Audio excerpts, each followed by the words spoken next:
শুনতে পাচ্ছ তো? পরিষ্কার ক্লিয়ার আছে? শোনা যাচ্ছে তো পরিষ্কার?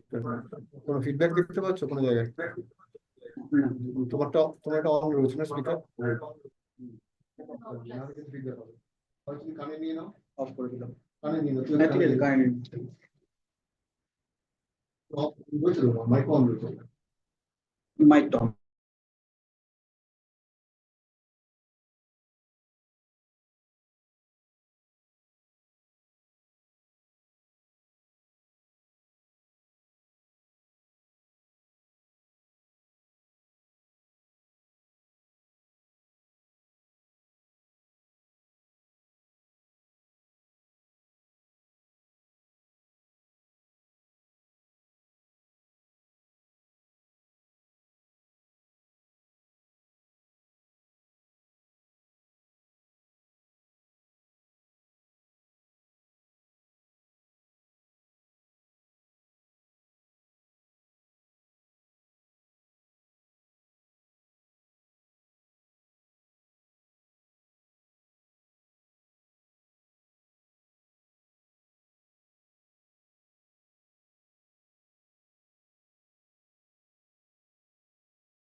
Hi, Kevin.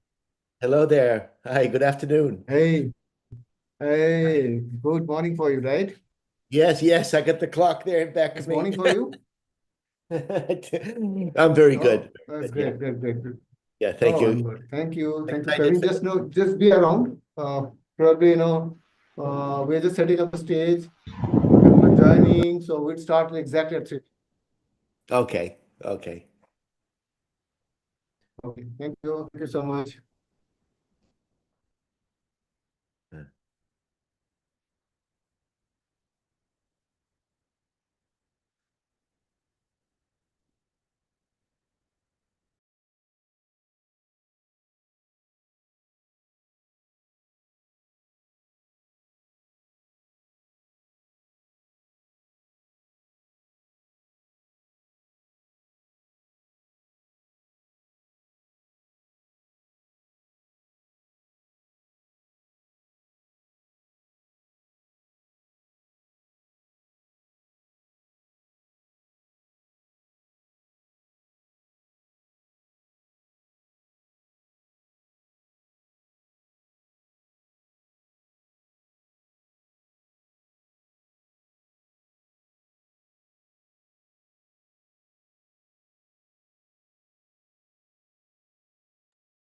Hello, Mr. Singh.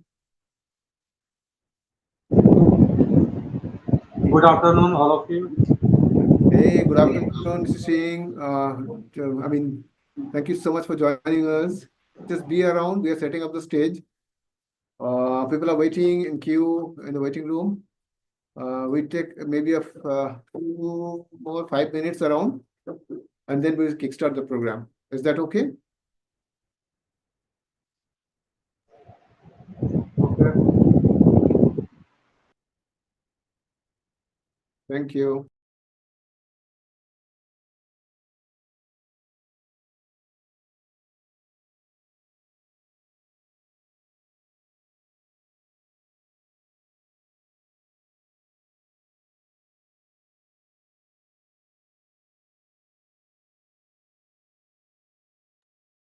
Good afternoon, Darshi. Good afternoon, sir. Yes. Hey, good afternoon.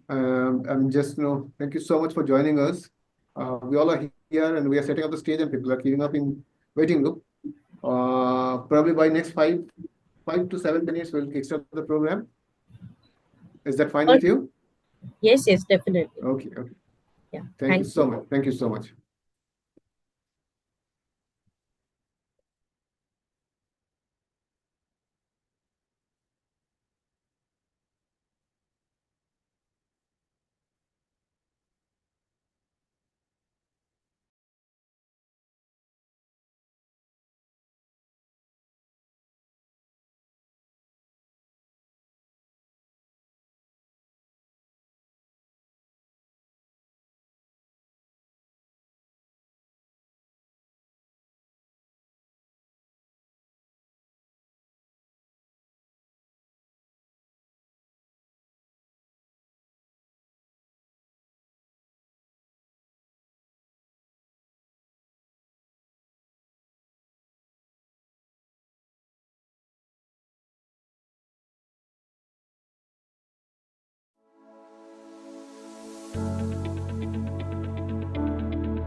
Hello, hello, hello, hello. Good morning, good afternoon, good evening, everyone. I mean, people are joining from across the globe, various parts, various time zones. That's the reason probably we have been waiting for so many people, and we have got registration to take participation in this program from various corners. So I wonder that people are still trying to catch up with the times, depending on the region they are coming from. But let me welcome you all to the special celebration of World's Intellectual Property Day. And today is a very, relevant day for this program to happen. And then let's we'll dive into a kind of fascinating intersection of IP and music. These two, are not in discrete form and running. Maybe they are converging somewhere. So we have coined the name as IP and music. Feel the beat of IP. Incidentally, as you all know, that music moves the world, and in this world today, we understand that every beats of music, that those the musics are created to fascinate people.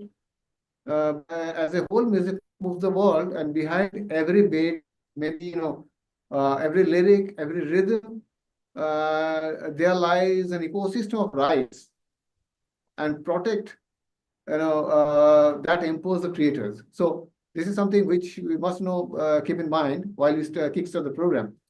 Now, we are overwhelmed that we have received so many kind of, positive feedbacks from people around and enthusiasts, those who are enthusiasts in music as well as enthusiasts in kind of the legal framework, which is IP, we call it as. And we are privileged to have with us some of the finest and most distinguished, advocates, legal practitioners globally, is bringing this, unique insights and intellectual, on intellectual property that not only protects but also propels the world of music. We are coming from only the music side of intellectual property. There are so many, but before we kickstart this, let me also introduce this LexDita as a boutique legal advisory firm based out in India. This organization is managed by eminent and expert professionals in the legal field. Our kind of efforts are always there to bring forth all these insights, and in this fraternity, the fraternity LexDita is operating out. So we'll get into this in more in due course. But before before we actually go to the plenary, the main session, I'd like to bring up a few interesting facts. And this is kind of revelation probably for all of us. I am sure that many of the people here, they know about all these facts, but I must reiterate and touch upon those to make things a kind of rolling, and it will be also interesting matter of fact to take note of. For example, I was like kind of googling on certain things before we actually kickstart this program. When did this copyright law and music it take birth of item? So the first known copyright law, which is known to us, that is in the month of that is in the year 1710. The statute of music works, which laid the foundation. Of course, it happened later. The work took place in the year, but centuries later. Now we all know in the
Sir, you are on mute.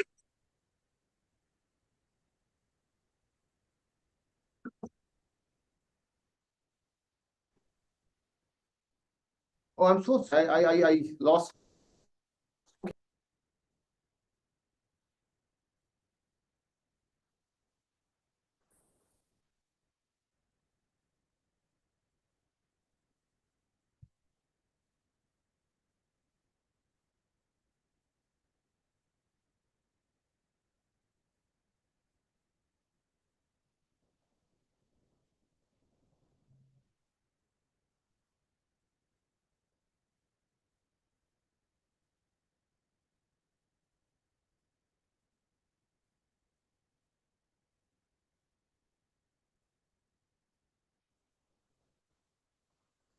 Sir, that small technical glitch. We take just 2 minutes. 1 to 1. We will get back to you.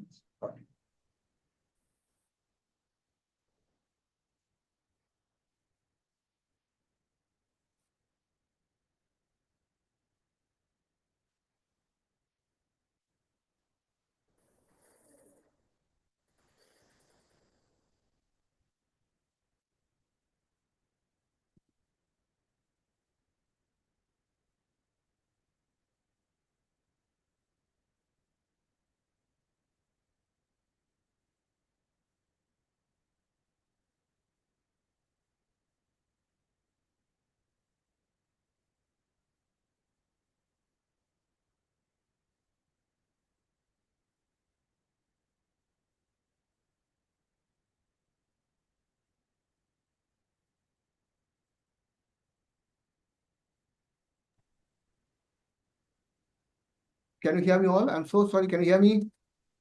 Yes. Yes. Yeah, I was talking about the Beethoven's. I'm so sorry, Beethoven. We got stuck in Beethoven. We love him so much. I know we cannot come out of that clutch. So Beethoven's struggle. Beethoven was the first, composer for his granted recognition and economic rights for his works. So we call it by that count, that's the pioneer of an IP advocate. I was also astonished that knowing the fact that the first sound recording which was protected, which is not a song, it was Thomas Edison's phonograph recording, which took place in 1877. So that is two things which I thought of sharing with you before we actually go to the plenary session. So I mean that brings us to begin the program and now I would say that we are pleased to share also a few facts that LexDita here we have received confirmations from over represent many countries, and also it garnered interest from podcasts to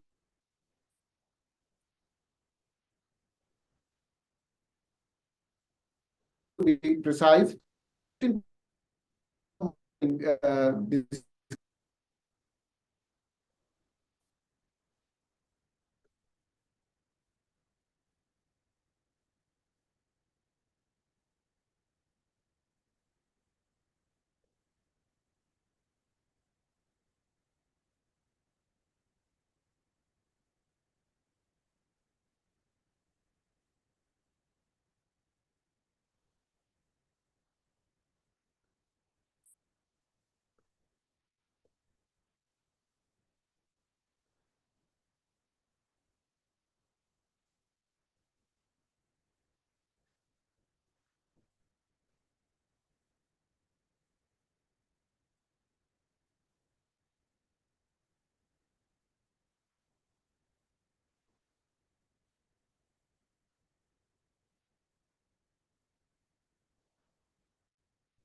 Without much further ado, let me invite first speaker, Mr. Kevin Fournier. It is the company, and it is a, a, a law firm focusing on US and UK and European patent work, at any prosecution, licensing, even to freedom to operate studies and infringement and validation options.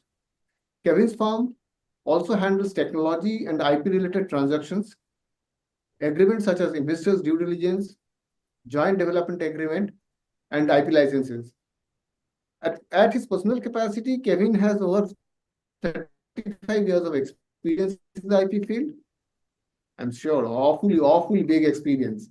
Starting out as USPTO patent examiner, what an humble beginning. Moving on to 2 law firms in the US before joining IBM's IP legal department in the UK. Kevin worked over there for 25 years, gained valuable insights, and commercial IP experience in corporate transactions.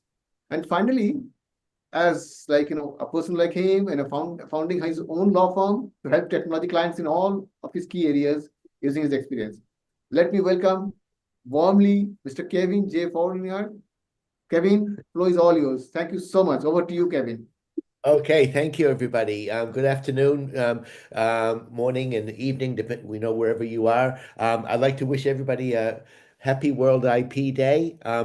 To all the IP professionals on this call, it's really nice to be celebrating this with everybody in a global way like this. So we're all working in the same field, and we should celebrate when when we have a event, to celebrate like this. And the most important thing to say is that I'm very, very honored to be selected here as the chief speaker today. And I'd like to thank the organizers for this, and the LexDita firm, and all the lovely people I've met. And yeah, thank you, everybody. So just very briefly, we've heard a short introduction. Let me just say, yes, I've started my own solo practice, IP lawyer practice here in the United Kingdom, but I am from the US originally. I spent most of my life in the US, and yeah, I'm a US patent examiner, also a EPO patent examiner. So I file at the EPO as well as the US and the UK patent office, and handle matters on both sides of the Atlantic. So yeah, I think intellectual property is something that moves across borders, as we know. It's not just in one country, and it affects everyone across the planet. So as we celebrate World IP Day, it truly is a international framework. And likewise, if we think of music, music is unifying force in the area of artistic endeavor. It unifies humans across the planet. Different people in different countries experience the same musical work, and often experience the same human emotion that comes from such works. And you meet people in one country, and they like a certain artist, maybe a certain song. You go across the world, and that same artist is also popular. And I understand our some of the UK artists, musical artists, are traveling to India a lot now. I know Ed Sheeran. I could see he was performing in India, and also Coldplay, and I saw in lots of, they do tours around all the cities, and the big cities. So yes, it's amazing how music can unify the world like IP can, and they're very tied together, really, because music and IP are very intertwined, because I mean, you must protect artistic creation, using the law, because otherwise, somebody could just hear your song and just copy it, and you wouldn't be able, they could do what they want with it, and you wouldn't be able to make any money from it. So yeah, a strong IP protection is very important to encourage artists to spend their lives, creating lovely music for us, to appreciate. So this is a very special topic for me, that music and IP, because I've always had a love of music, and it's been a hobby my whole life. And I grew up in a musical family, in a household.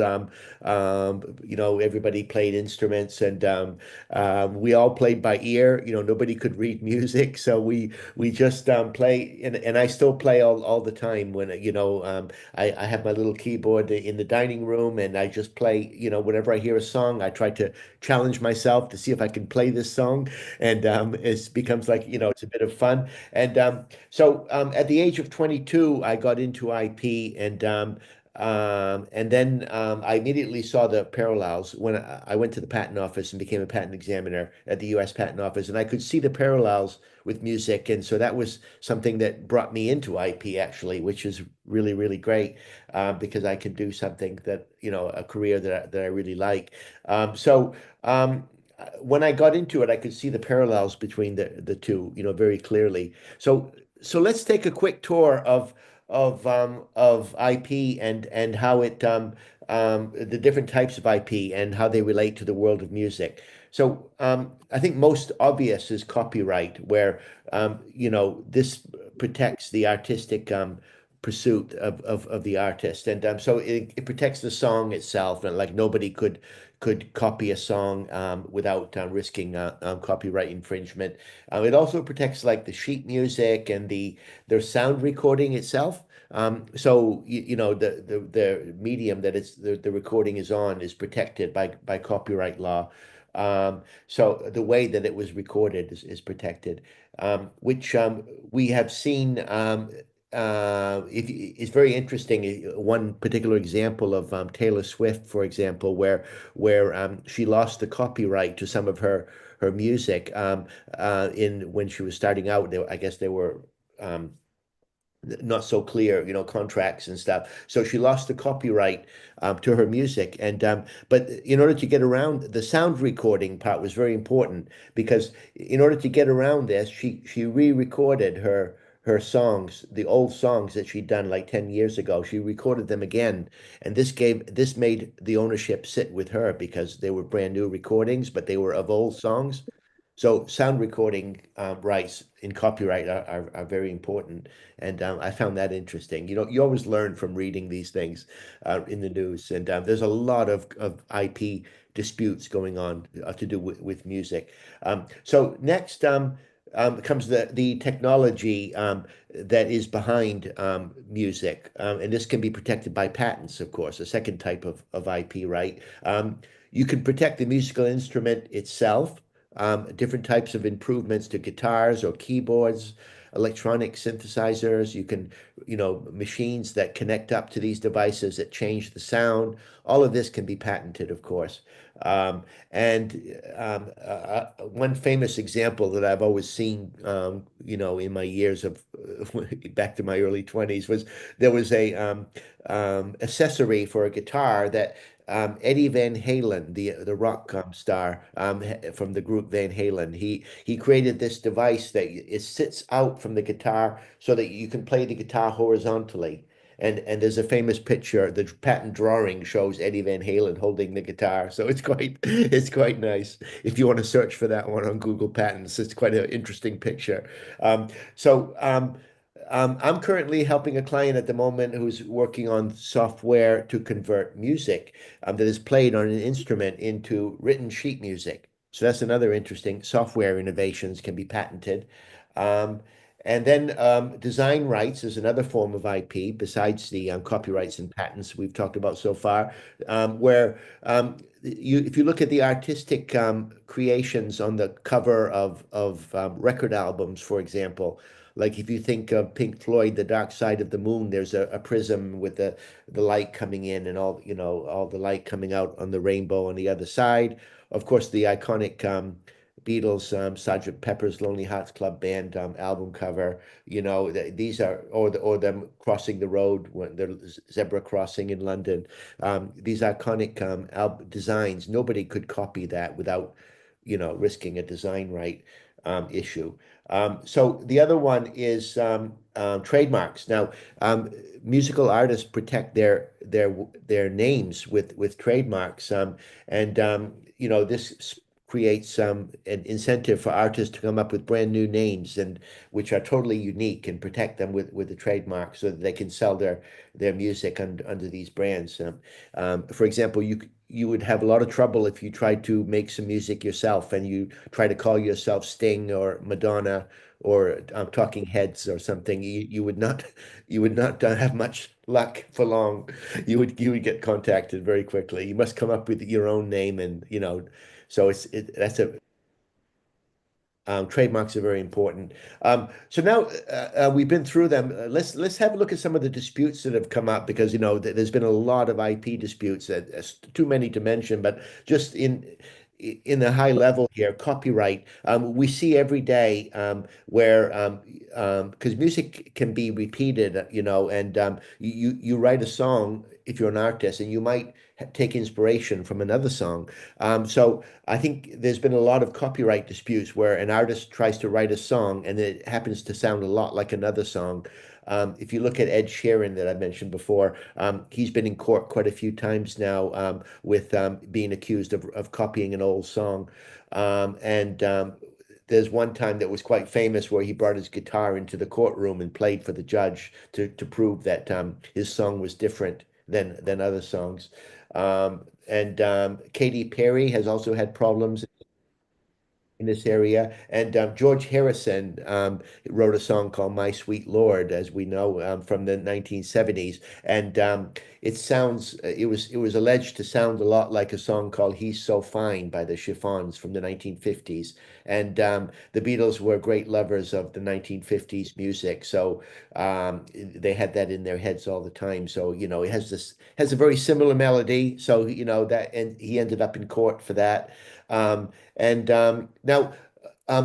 a part of what I do is negotiate for software developers, and I often draw this analogy with this music, a copyright dispute issue, because if you have the analogy I draw here is that if you have a software developer and he's being paid by a customer to develop some software, and the customer says, "I own all the IP, I'm paying you," and then the software developer turns over the software code to the customer, and he turns over the copyright in that code. Then maybe a year later, that software developer is asked to create some new software for another customer, and maybe it's quite similar. The new customer has a similar requirement to the old customer. So when the software developer sits down to write the software, he may write software that's quite similar to what he wrote before without even thinking about it, unconscious.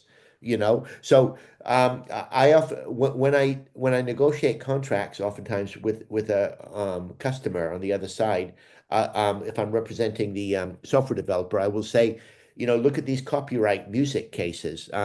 This, it's very easy to do that. So, to copy something subconsciously. So why don't we put some wording in the contract that will say that yes, we won't copy your work, but if we copy it without the original copy in front of us, and it's subconscious, and maybe this could be an exception. So I've tried this, and when they don't understand that, I go into the music analogy that I've just described, and it seems to get the point across to them. There's lots of lawsuits, in the copyright music area, and it could also apply to the software area. So trademarks has also seen lots of disputes over names of bands, and the right to use the name of a musical artist, band, after the band has broken up. If we look at examples, in Pink Floyd, there is David Gilmour and Roger Waters, the major players there, and they both were touring separately at the same time using the Pink Floyd name in the 1980s. And this must have been very confusing to fans who didn't know who they were going to see when they bought their ticket. And the Beach Boys also had a famous lawsuit when one of the ex-members tried to go out and use the name, and the others didn't like it. So moving on to patents, there's so many patent disputes on music over the years. The world of streaming has brought technology into the forefront of of music distribution. And of course, communications with digital data is the pure area for patenting. If you look at Spotify, for example, that's one of the most famous music distributors, streaming distributors. They've been the subject of many patent disputes over the years. And then you look at things like music compression standards, and they're patented, and this opens up the whole world of standards essential patents, where people that own patents that cover these standards will declare them to the standards body, and then they will be forced to license them under fair, reasonable, and non-discriminatory terms. They can't charge, excessive amounts or charge different amounts to different people, on different terms. That's a whole nother area, but the standards area is very important to the music industry. In fact, the music streaming itself, in general, has greatly impacted the music business. I mean, we don't really go out and buy CDs anymore, or vinyl records, but some people do. But it's very rare now, and this makes it harder for artists to benefit from their creativity and from their music. So in order for them to make money, because the money it's so easy to get the music for a low price on the streaming service, that they go out and perform, live concerts. So this causes you to see in the news, and in the media, artists that are in their 80s, into their 80s, they're still traveling and performing. There's many live concerts now, and the price of them is going up and up and up, because of this. So let's try to think about why, as we get near the end here of my talk, just why is IP so important to music? I think without IP rights, an artist could release a new musical composition, and it could be copied instantly and shared for free to the world on the internet, and the artist would not be compensated at all. So, that would raise the question of, would the artist have created the work in the first place? And if they knew that they wouldn't be able to benefit at all from it, or pay their bills, they could be, they could be just have no financial compensation at all, for their work. I think there's been a lot in the UK here. There's been a lot of the artists coming back and going to Parliament and explaining, that they need to have the laws changed. And famously, one of our older performers, Cliff Richard, he went to Parliament and was successful in extending the term of copyright. It used to be 50 years after publication in the UK, and now it is 70 years, and this is known as Cliff's Law. So he was able to convince Parliament to extend this by an extra 20 years. Yeah, that's very, very important. And now at the end of my talk here, I'd just like to look ahead to how AI could affect music and the IP industry going ahead. I mean, I don't know about you, but I really don't want to listen to any music created not by a human, because music is all about a human experience of sharing something with another human. You don't want to have hear something that's been created by a computer. But I think it raises a lot of questions. I mean, how you need to get permission from the existing owners before you can start feeding older music in, to the AI before it can create things. And yeah, we'll have to wait and see how AI affects the music industry, but I think it needs to still have a human element, because that's where it all comes from. That's what music is all about, and I think IP is all about. It's about humans as well. IP is to protect human creativity, and music is a big part of that human creativity. So yes, thank you very much, everybody, and I hope the whole day goes the rest of the session goes really well, and I'll be here, and I really look forward to the rest of the speakers, and any questions or any comments, I'm here. So yes, I enjoy being here. So thank you very much, everybody. Thank you so much. Thank you so much, Kevin. It was so insightful, discussions, the deliberations, and we really could connect this, relevancy between, human being, intellectual property, and protecting those creations. Wonderful, wonderfully articulated. Thank you so much once again. So let's all of us show some love to Kevin. Let's show some love to Kevin. Oh, thank you so much. Thank you so much. Okay. Be around Kevin. So we have other panelists and speakers here, and we'll also here to listen to all of them, and then we'll come back to you once again with during the open session. Thank you so much. Okay. Thank now, you. Now we have heard wonderful deliberations by Mr. Kevin Fournier. Yeah, and then we now have with us Ms. Darshi Mankad, the managing associate of YJ Trivedi and Company. Before I leave the floor to Darshi, let me also give her introduction. Darshi is a seasoned expert in intellectual property, leading that trademark opposition rectification department in her organization. With over more than half a decade of experience, she excels in trademark prosecutions, oppositions, and cancellation proceedings. Darshi provides strategic advice on brand adoption, portfolio management, and other contentious matters, consistently achieving favorable outcomes in trademark oppositions. She also drafts agreements, including franchise, production, and licensing agreement, which are extremely important for any legal firm. Darshi is also a thought leader. So she participated in prominent conferences like the World IP Forum. It's a very, very prestigious IP session, and global IP conventions. And shared her expertise as a guest lecturer in these institutions as well. Darshi holds a BBA, LLB, and Masters in Business Laws. A gold medal laureate winner, and she has completed a YWPO course on the merit system. Darshi has also co-authored chapters in publications and spoken as a panelist, rights, and industry trends.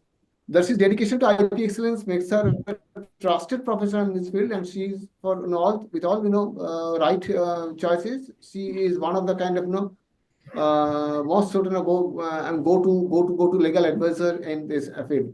Thank you so much, Darshi, for being here. Over to you. The floor is yours.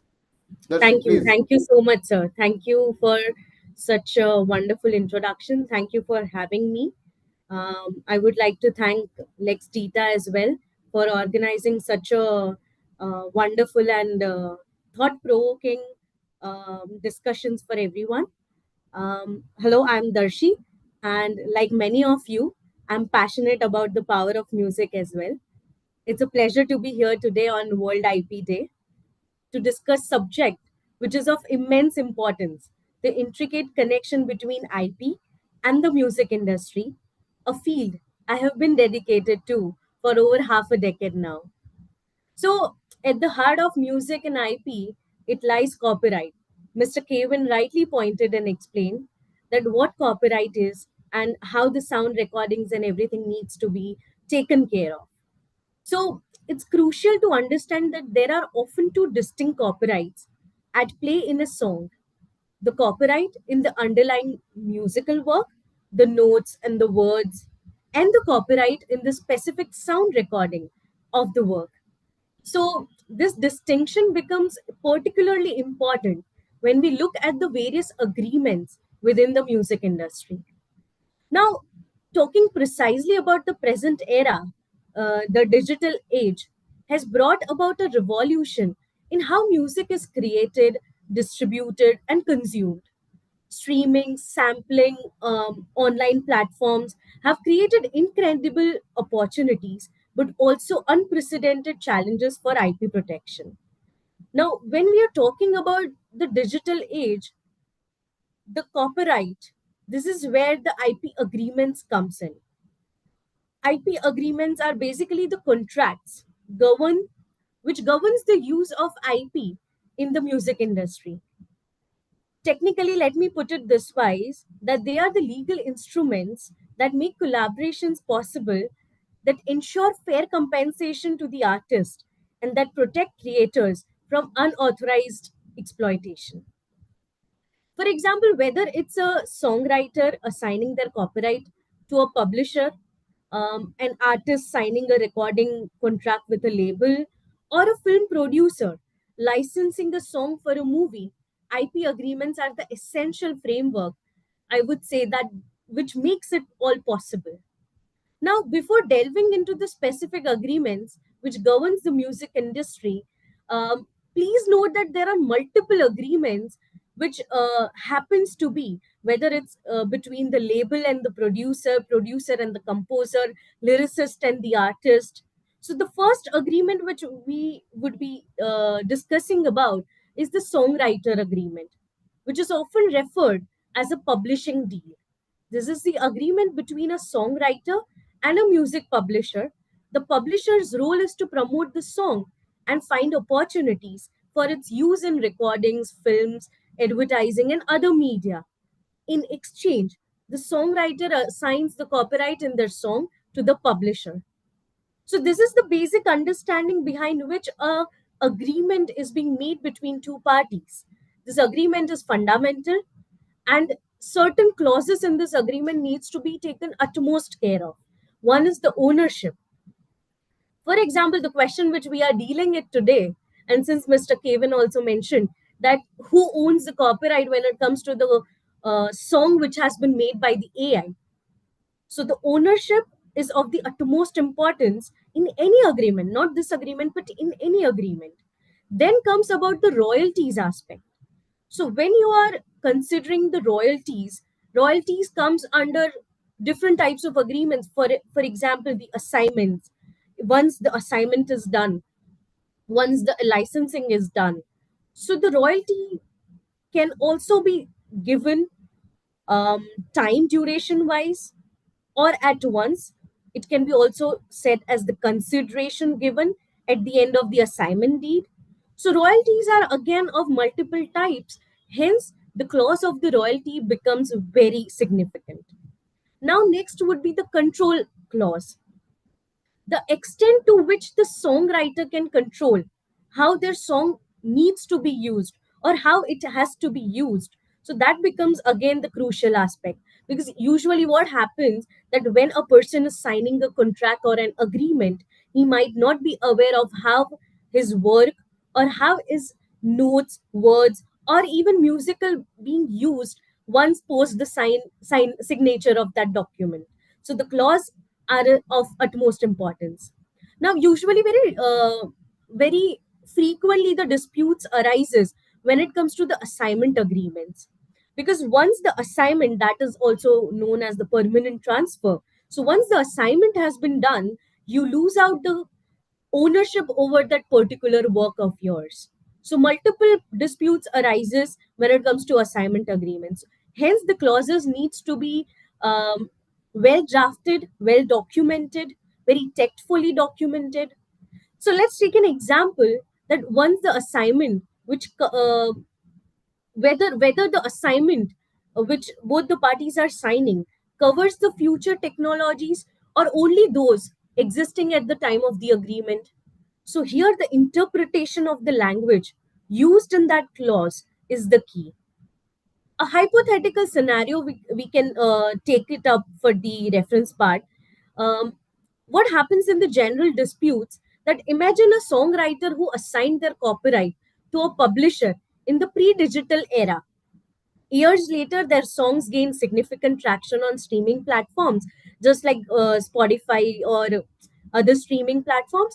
A dispute might arise over whether the original assignment broadly covered all forms of exploitation or was limited to the technologies prevalent at the time. So here the courts would need to interpret the intent of the original agreement. Now, the second agreement is about the sound recording agreement. Now, this is a contract between an artist and the record label. The label, so there are multiple labels. We can take the example of T series. So, if an artist, say for example, any of the music director or an artist steps into an agreement with the music label, then sound recording agreement comes into the existence. There also, apart from the ownership, royalties, um, tenure, apart from those clauses, one other clause comes into the existence and which needs to be crucially drafted is the creative control. So the degree of the artistic freedom the artist has over their music needs to be well drafted and well communicated. So royalty disputes and issues related to the artist over the creative control clause are very common when it comes to the sound recording agreement. Let's move on to the next agreements, which I mentioned earlier, that is about the licensing agreements. So there are varieties of licensing agreements. So one is the mechanical licenses. So what happens when it comes to mechanical licenses? Then that has been authorized regarding the reproduction of the music, either in the physical formats like CDs, digital formats like downloads, streams, and every time a song is reproduced, the right of reproduction comes into this existence. So every time a song is reproduced, a mechanical license is required between both the parties. Moving ahead, the second type of license is performance licenses. These licenses are authorized by the public performances when an artist is being performing, whether in the concerts, whether on radios, in restaurants. So there are performing rights society you must be aware of. For example, the ASCAP or BMI. So what they do is they collect the royalties on your behalf and then they accordingly distribute them to the songwriters and the publishers. Third license is the synchronization licenses.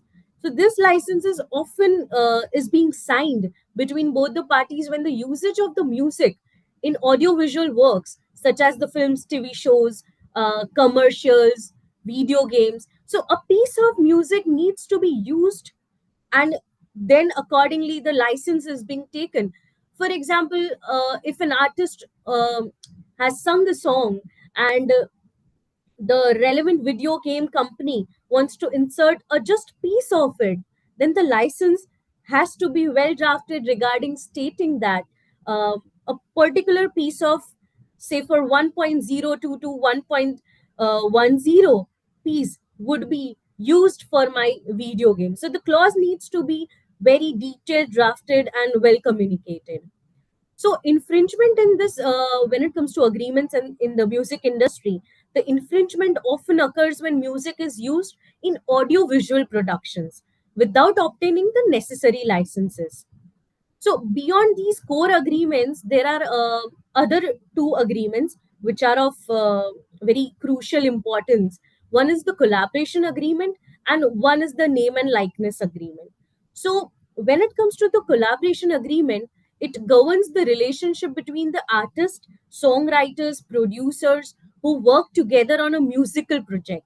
So there is a very specific project and there are multiple people coming together to execute that project.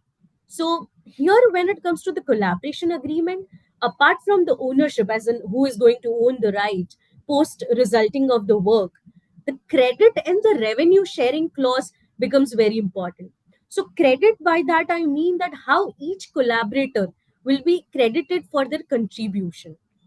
That needs to be well mentioned.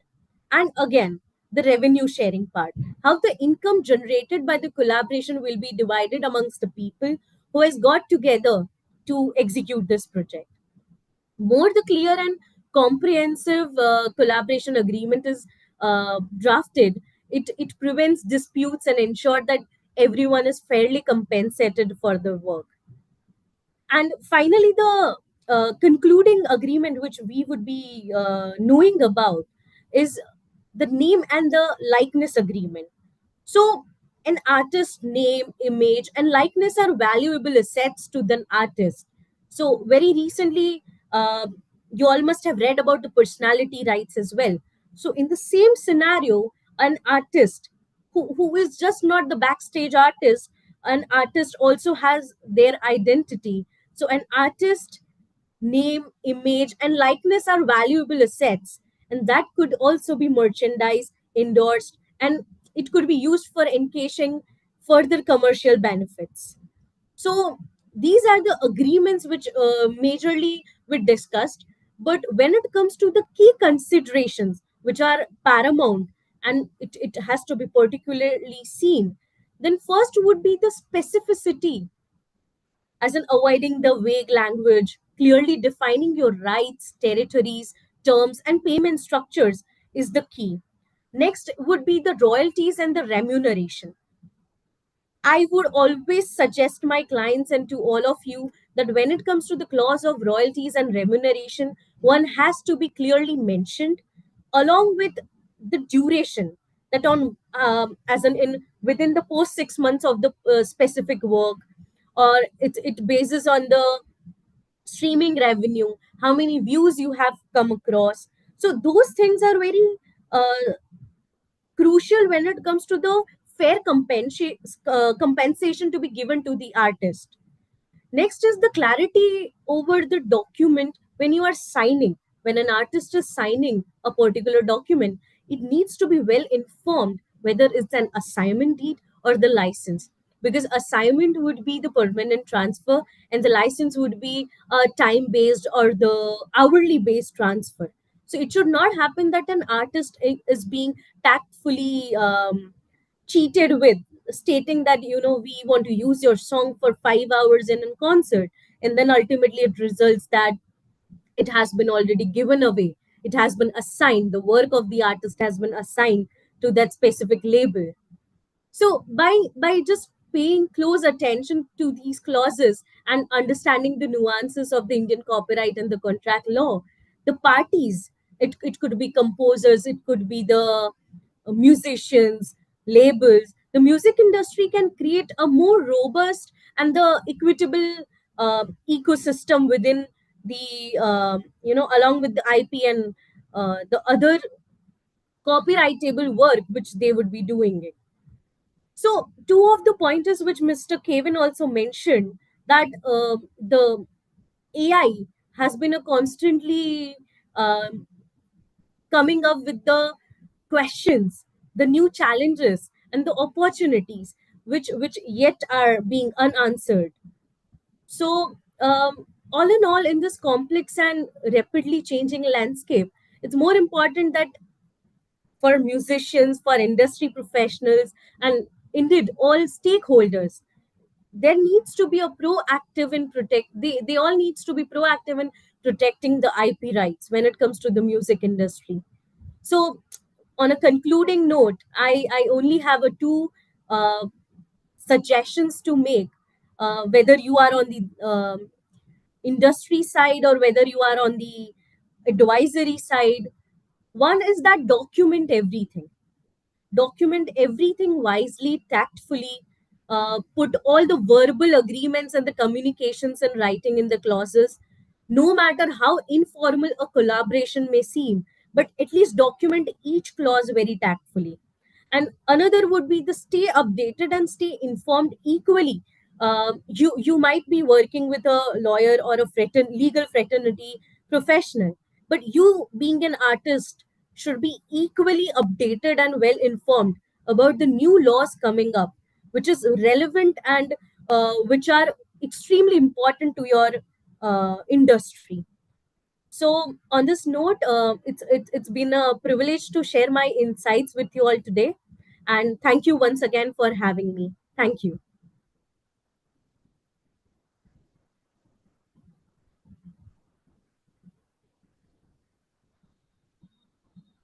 Oh, thank you so much. Thank you so much, Darshi.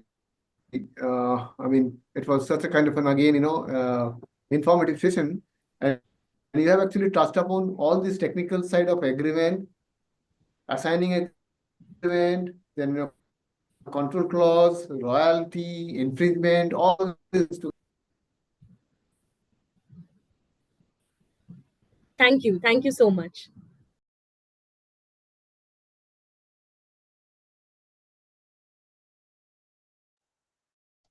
Ma'am, just wait for another technical glitch. We are coming back short. Just wait. So sorry again. No.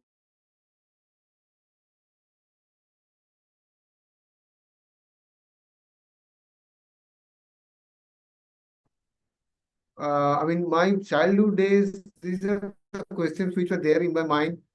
what exactly happens with those artists, those who creates those 2005, around 2005, I joined one music industry in India, as music organ chain in India.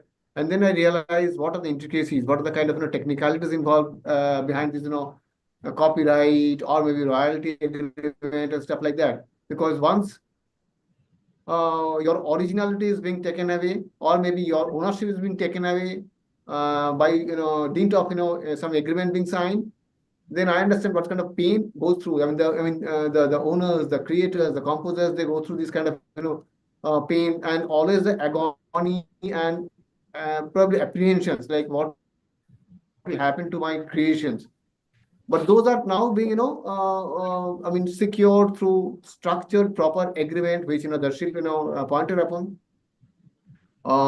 These are extremely important. Drafting the contract, all are important. Thank you so much, Darshi. Thank you so much for all these informations, which are although available in the public domain, but not in a very scattered form. So you have actually articulated, packaged it together, brought it up. Thank you so much. Be around, let us show some love to Darshi. Thank you so much. Such a good session. Now be around, please, Darshi. We'll have a kind of open conversation, and then probably we'll take questions. Now, let me also invite one gentleman, Mr. Pratik Munot. He is the head of Tachyonic IP. I think, and I have pronounced it right. Like let me also give a heads up kind of introduction. Mr. Pratik Munot is a leading intellectual property professional. He currently serves as the head of Tachyonic IP, a firm known for its dynamic and forward-thinking approach to IP strategy, starting from IP strategy to innovation management, and all these, related to intellectual basis, with a deep understanding of patents, trademarks, and technology law. Mr. Pratik Munot brings a unique blend of legal expertise as well as technical insights in the field of intellectual property.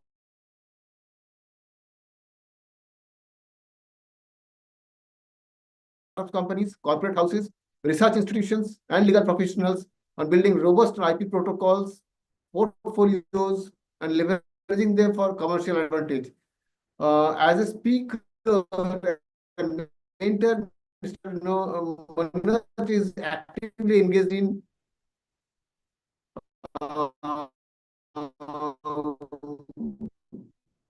spreading this IP movement, IP awareness, I call it as, and empowering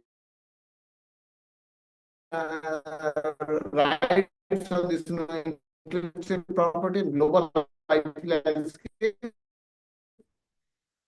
His leadership at Tachyonic IP continues to not only in India but also internationally. Thank you so much. Hello. Mr. Ramit, is my voice audible? Mr. Rajat sir, can someone please confirm my voice is audible? Yes, you are audible. Yes, it sounds good. Okay. Sounds good. Yes. I guess then there is an issue with their end, Advocate Rajat's end. Anyways, thank you for the lovely introduction. And I will be starting with a presentation today. I've made a very short presentation. So this patents and designs, being a patent agent and having an experience working with the Indian startups, educational institutes, and innovators from all over India, now I can confidently say that I will be able to better comment on this topic.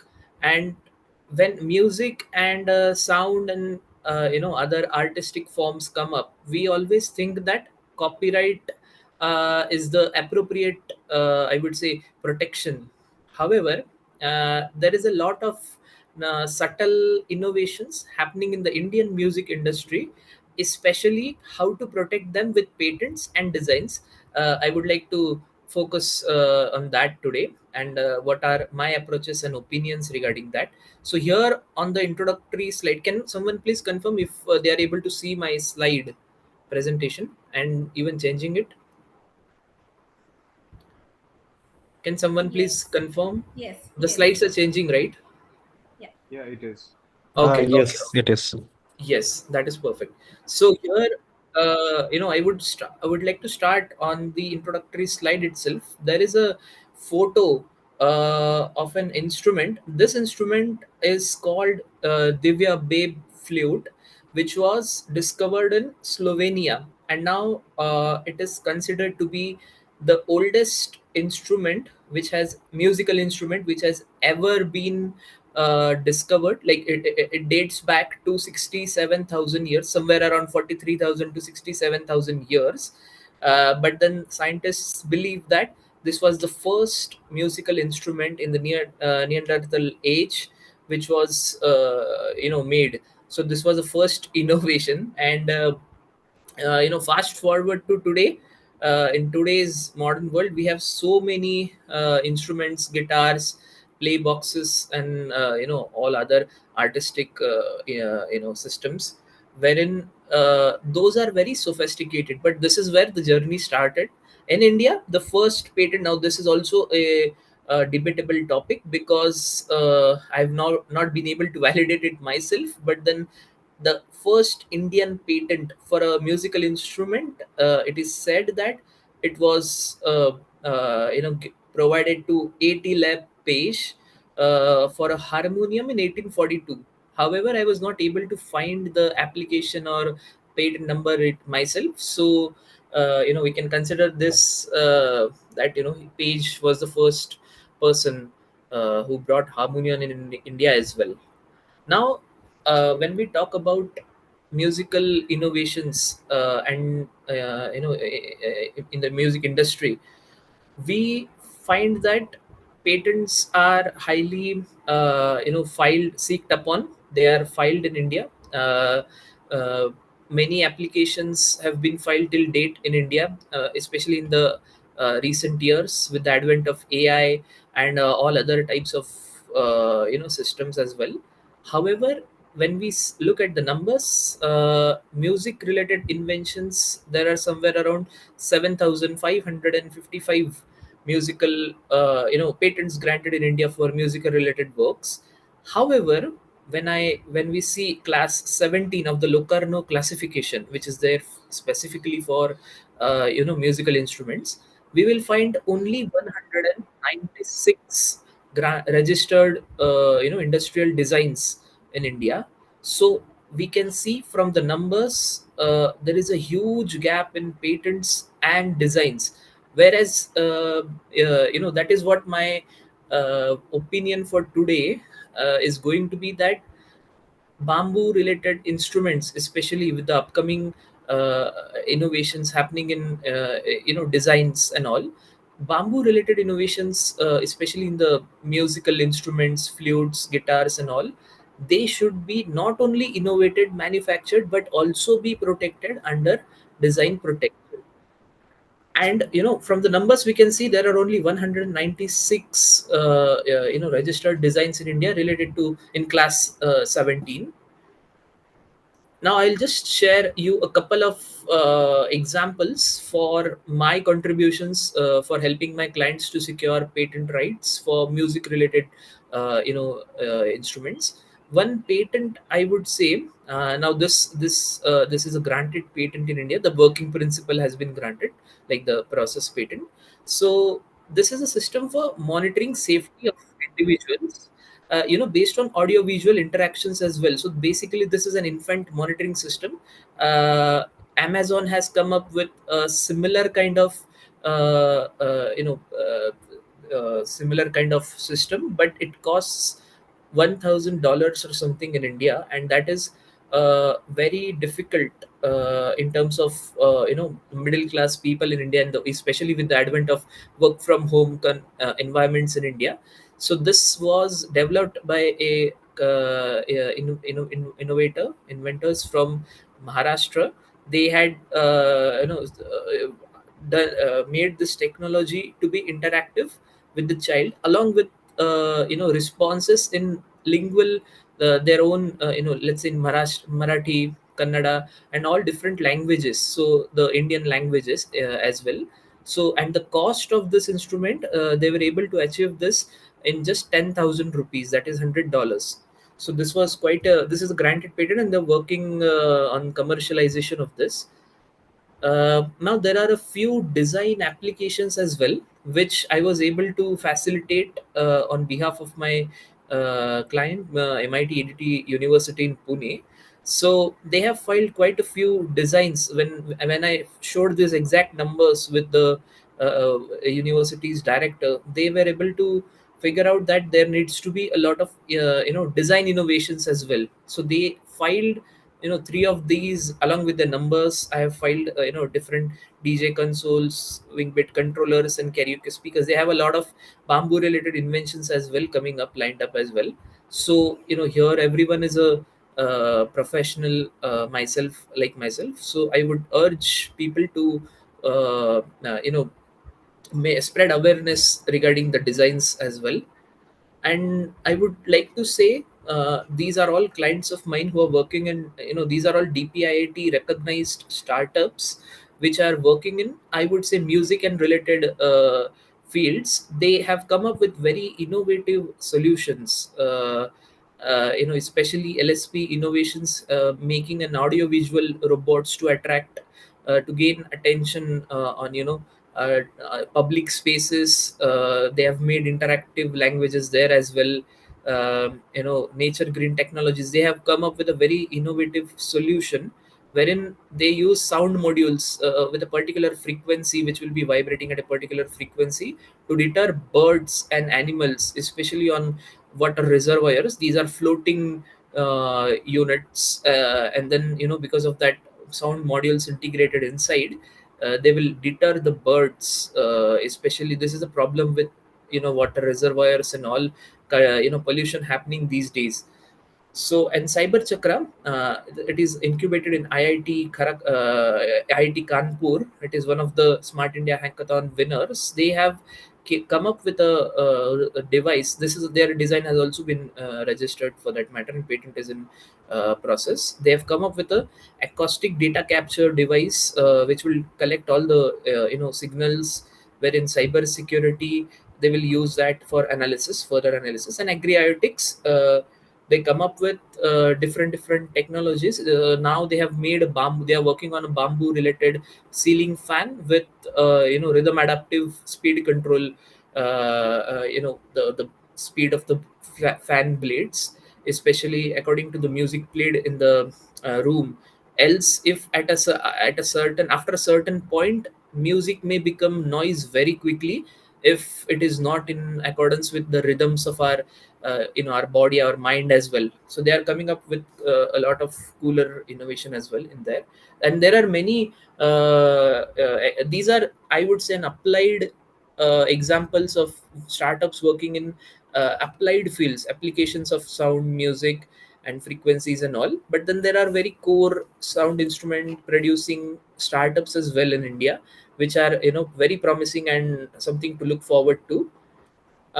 Now, for a general person, for a general innovator and inventor, this question always arises: how to innovate professionally? Because we all know that we all have ideas every time, every minute of the day. Especially in the sound sectors, we might be discovering a lot of. We may have a new idea of a new instrument, a simpler instrument. Uh, Using some material, having some distinct shape, but then how to innovate that professionally, to execute it, not just keep it in the ideation stage. So I've made this, this is a well known thing, but this is just my version of it. That understanding the working of any technology, let's say there is a flute, first to innovate a different kind of flute, you will have to first understand how the flute instrument works. What are the how the diameter of the holes, they affect the music quality. How releasing certain amount of air out of the holes creates a musical sound, and all. You have to understand the nuances, subtleties of that. Then only you will be able to check the keywords. You'll be able to figure out the keywords for your innovation. Once you have an idea in your mind, then you can check for the prior arts on patent databases. There are a lot of patent paid databases as well. There is InPass database from Government of India. It is very crucial to secure to check if someone is already done with your technology and what you need to tweak around in that. Then you have to find solutions. It can be incremental solution or de novo as well. De novo means incremental means you have something, you have a template, and then you have to identify the prior arts, the disadvantages, innovate in your have novelty in your innovation, and then you can claim that after solving the problem that this can be a patentable invention. However, de novo approach means you suddenly identify something happening in nature. You kind of do a biomimicry based of it, and then you start making a musical instrument or something related to that from scratch. Then you have to make prototype simulation models and then compare the results with the existing technologies. If you find good results in terms of accuracy, in terms of I would say economic benefit, then it is an innovation. Then you have to file not only patents, you have to file design rights for your, if it's a product, you have to file design rights as well to secure it properly. You have to file design rights covering specific aspects of your innovation as well, in regards to variations in shapes, then colors, if it is relevant, texture and all other minute parameters as well. Then you can talk to a startup. If you you can have a list of all the DPIT recognized startups on the Startup India portal, or you can go for technology licensing with a manufacturing company in India, and scale it, so take it forward in the technology readiness level, and keep repeating the process. The innovation, when you make 5 or 10 innovations, you can guarantee that at least one of them will work. So that is how you can make a difference in the Indian music industry, and help to uh, shorten this number. Especially, that would be my conclusion out of this. So thank you, and if you have any questions, please let me know. Hey, thank you, Pratik. Thank you, Pratik. This is wonderful. I was just going to type on this chat saying that by far this is one of the most interesting sessions that I have attended on the application side of the IP rule, or maybe you talked about all these technicalities in terms of instruments, the way the instruments behaves, or with the way it resonates with different laws, different kind of practices. Wonderful, wonderful. It is indeed wonderful. I'm sure that all of us here are actually enjoying this session. But there is something yet to unfold. So let's wait. We'll come back. We'll regroup. We'll again have discussions, exchanges, all these things. Thank you so much once again. You can stop sharing your slide if it is there. Let me quickly go to our next speaker. I would request Mr. Advocate Avijit Chatterjee, as a very senior advocate in Supreme Court of India, the apex body, apex court in India. I mean, that is where we'll also see the kind of governance, Indian IP structures, or maybe the practices, the real life cases, all these things. So just to briefly introduce Advocate Avijit Chatterjee, he's a native of Kolkata, Eastern Provincial City in West Bengal, in India. He has over 16 years of experience as an attorney. Was appointed advocate for a very prominent public sector insurance company called New India Assurance, and as a member in the Supreme Court of India. He also practiced in High Court. Also, the member of Commercial Tax Bar Association in West Bengal in India. Additionally, Mr. Chatterjee also offers his guest lectures to many reputed institutions, law schools, maybe other institutions. His expertise lies on multidimensional legal matters. Of course, it is overlooking everything like trademark issues, criminal matters, civil matters, tax matters. He practices all these areas, and is committed to giving his clients the kind of best output, advice. that is what, we don't say that the interest of the client is uphold high, held high, and we get the right, kind of advices from him. So Mr. Chatterjee is such a kind of, brilliant advocate in his own merit. His approaches to each and every case has come with a kind of distinct viewpoint. So these, I mean, he, weighs all these cases distinctively with their merits and different viewpoints, so that the results come out to be the advising piece is the best result, and that leads to the client satisfaction to the best extent. With that, I fall short of my words, talking more about Advocate Chatterjee. So it's over to you. Floor is all yours. Thank you so much. Thank you so much, Mr. Chatterjee, for being with us. Floor is all yours. Thank you. Hi, everyone. Thank you for having me. I appreciate being a part of the today's World Intellectual Property webinar organized by the LexDita, and I am lucky to be able to hear from experts in IP today, including our chief speaker, Mr. Kevin Fournier from the United Kingdom, uh, Madam Darshi Mankad from the YG Trivedi and Company, Mr. Pratik Munot, head of the Tachyonic, and I'm thankful to the Mr. Rajat Datto for organizing this fantastic webinar for celebrating World Intellectual Property today. And I would like to thank all of the delegates who are present this webinar. Now, I want to focus briefly on the trademark, importance of the trademark in the music industries for the protections of the artist brand. Now, what is music is a universal language that transcends borders, cultures, and generations. Music enriches our lives and fuels creative expressions. Intellectual property plays a pivotal role in safeguarding the rights of musicians, composers, and producers, ensuring they can thrive in a competitive global market.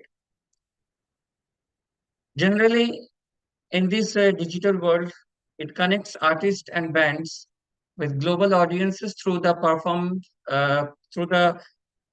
platforms like YouTube, Spotify. Carving out a unique identity is more important than ever.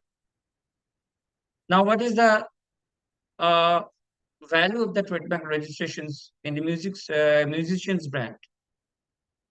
It is a certification of a musician's brand, whether it's a distinctive logo, a catchy band name, or an iconic album title. Registering these elements as trademarks ensures legal exclusivity. This protection prevents the others from using the similar marks that could cause confusions, ensuring that your brand remains unique and recognizable in the crowded music market. A trademark is not just a legal protection, it's also an assets, which is obviously an intangible assets. Now, the musicians can monetize their trademarks through the licensing agreements, which Madam refers, allowing others to use their brands for merchandising, collaborations, and endorsements. Now, I want to share that why the musicians need to have their trademarks in artist names. The ultimate benefit of the trademark protection is that it prevents unfair competition and the chance of confusing audience. More than that, registered trademarks allows to have a protection than the one given to one by common law. Trademarking song and album's name or a particular part of lyrics may turn out to be profitable, especially when it comes to merchandise. It's fairly common for unauthorized brands and companies to produce pieces of merchandise with lyrics and phrases various artists. Trademarks also beneficial should the artist be accused of infringements? That's because registering of a trademark automatically prevents an artist from infringing on an already existing mark, as the whole process is supplemented by thorough research on the topic. In India, trademarks are governed in accordance with the Trademarks Act 1999. Within the music industry, trademarks primarily encompasses the band names, artist monikers, logos, unique slogans directly associated with a musical act. These identify as transient mere visual elements. They function as potent symbols that draw specific brand associations and cultivate consumer trust and loyalty. Trademark registration confers upon the owner the exclusive legal right to utilize the mark in connection with their musical performances, recordings, and related goods and services. This exclusivity prevents other artists or entities from employing confusingly similar names or logos that could potentially mislead consumers and fans. This legal prerogative is fundamental to establishing a unique and protected brand identity within the competitive music landscape. For many musicians, the sale of branded merchandise constitutes a significant source of revenue. Trademark protection empowers artists to control the production and distribution of official merchandise bearing their name and logo. This proactive measure effectively curtails the marketing and sale of unauthorized and often substandard goods, preserving brand integrity and protecting vital income streams for artists. As a musical brand grows, opportunities for licensing names and logos for diverse product and collaborative projects will likely emerge. Registered trademarks provide a clear legal framework for such agreements, ensuring brand representations aligns with the artist's standards and adequately protects their commercial interest.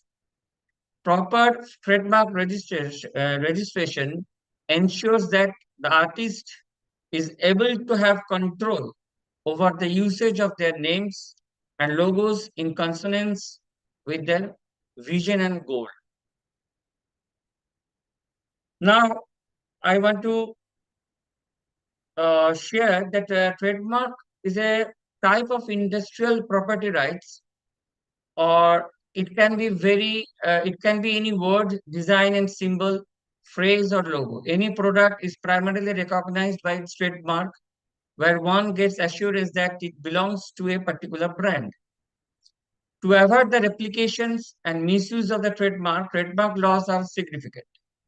These laws secure the interest of individual and help to protect the uniqueness of each brand, business identity, and reputation. The trademark-related regulations have become growing area in the music industries. Music artists and various brands use the trademark protections to secure their names, logos, designs, labels. These protections mainly establish a monopoly over the particular name or logo, which is the unique identity of the artist or band and helps to create stronghold in the industry. First trademark song title in India was the Why This Collabority, a Tamil English mix songs. It was trademarked by the Sony Music Entertainment India, and it prevented others to use the title. And this era is the year of artificial intelligence. And the music industry have changed drastically. AI, that is the artificial intelligence, comprises of computer science, technology, and data assets, which can make music in seconds.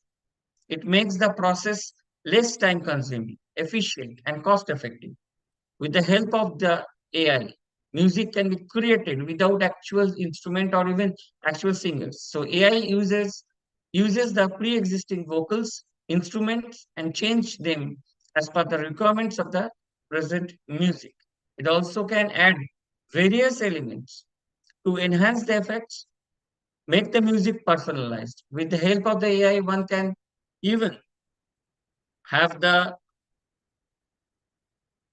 one can even have the lyrics compositions without using one's own skills. This brings many challenges to have a proper framework governing the intellectual property rights. So, artificial intelligence generated music cannot be distinguished from the human generated music, which can cause problem while giving the copyright ownerships. So, AI generated songs cannot be copyrighted as they don't fulfill the requirements to get status of intellectual property. So, as we celebrate the World Intellectual Property Day and it focuses on the synergy between the intellectual property and the music, it is important for the musicians to recognize that their brand identity embodied in trademarks is an inseparable component of their artistic and commercial success. Strategic trademark protection empowers musicians to control their image, secure vital revenue streams, and cultivate enduring connections with their audience. By proactively engaging with trademark law, musicians can ensure their brand resonates as powerfully as their music, hitting all the right notes in a competitive industry. Protecting your brand is not merely a legal necessity, it is a strategic imperative for long-term success in the music ecosystems. That's all for the today's uh, my today's speech, and thank you once again for having me. Thank you so much, Advocate Chatterjee. Thank you. It's our honor to be. I mean, you are here. We have got you here. Your kind of words are so comforting and so reassuring that you talked about the governances, you talked about the frameworks, and which are extremely important. Yes, of course, you have touched upon the right thread that AI cannot get this kind of privilege to have kind of its own rights or maybe the intellectual property being secured there or insured there. Wonderful. It is such a wonderful session, an enriching session. Please be here around. We'll love to have you once again here. So let us show some love to Advocate Chatterjee, please. And we'll come back to you, sir, once again. Mr. Ramit, I'm sorry to interrupt you. Due to some my occupations, I have to leave now. I already conveyed this message to Mr. Rajat also yesterday. So I'm excuse me. Please excuse me. Okay. Okay. Thank you. Please. Take your convenience. Not a problem. We'd Thanks love to to get all you of once you. again here. Thank you so much. Thank you. So now, friends, we'll listen to somebody, and I mean, I don't know whether I'll be able to introduce him properly, or it is within my reach, but I'll try to do it in my own way. Let us all welcome Mr. Swaroj Kumar Singh. He's a very senior official in patent office. He's an assistant controller of patent and designs, the patent office in Kolkata, in West Bengal. I mean, he's serving as the assistant controller. This falls under the Ministry of Commerce and Industry, Government of India. So, in this role, he is responsible for overseeing of administration and examinations of patent and design applications. So, whosoever applies for any design or patent, I mean, this comes to his purview, his department, ensuring that they comply with the relevant intellectual property laws and regulations, comply with all the regulatory framework regulations, and then Mr. Singh's works involves managing the process, granting process, patents, maybe including the assessment of patentability and protection of intellectual property rights.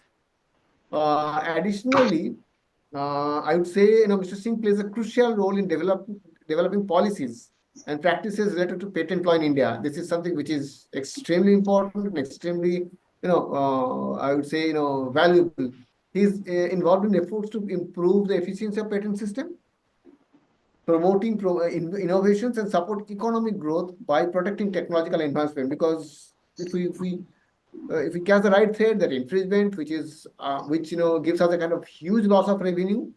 So just to protect that, economies around any creations, his department works, hands in hand, and then he is spearheading the whole activity. His expertise in intellectual property, combined with his leadership and skills and patent office makes him a significant figure of the legal and regulatory landscape of India, particularly in patent and design space. So it's over to you, Mr. Singh. It's all yours. I am not sure whether I have been able to introduce you properly, but I have tried my own way. Thank you so much. Over to you. Thank you, sir, for introducing me. You're given with the valuable introductions.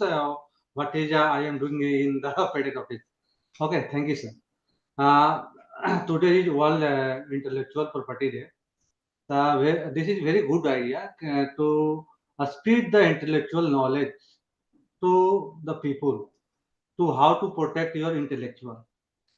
This is a very good idea, not required to only spread the knowledge about the intellectual property to only on IP day.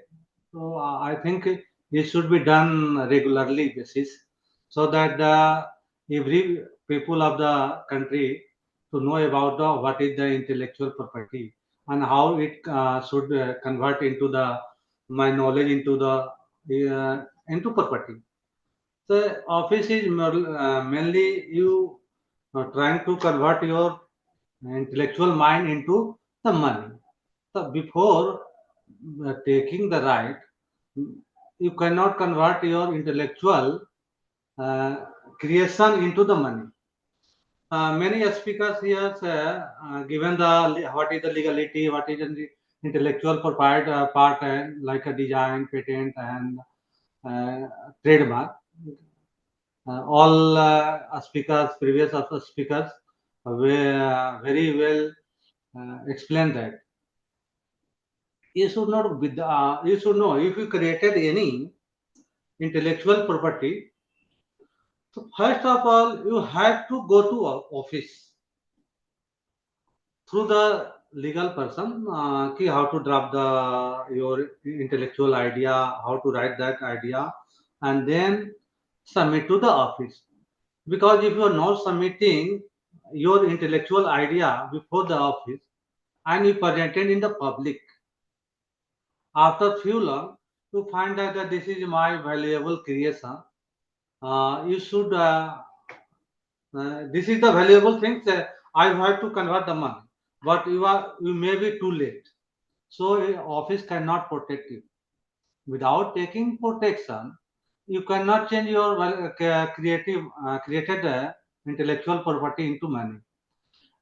Many Madam Darshi Madam explained that. Okay, what is the how assignment between the creators and publishers is done, like a assignment, like a assignment or licensing. So before going to the assignment licensing, you must have to register with the office. Without registering, that will not take your intellectual property as a assignment or license. That will not give a money or not converted into the valuable things. So office is very crucial for converting to your intellectual into the money. So first you have to know why office is giving the rights to you regarding the intellectual property. Office reason of giving the right to you to disclose what you have created. Suppose that anyone created very valuable instrument that convert your sound, suppose some noisy sound, not your voice is much giving the pleasant to the listener. If you suppose you created songs or singing a songs, but that is not giving the more pleasant to the listener. So what happened next?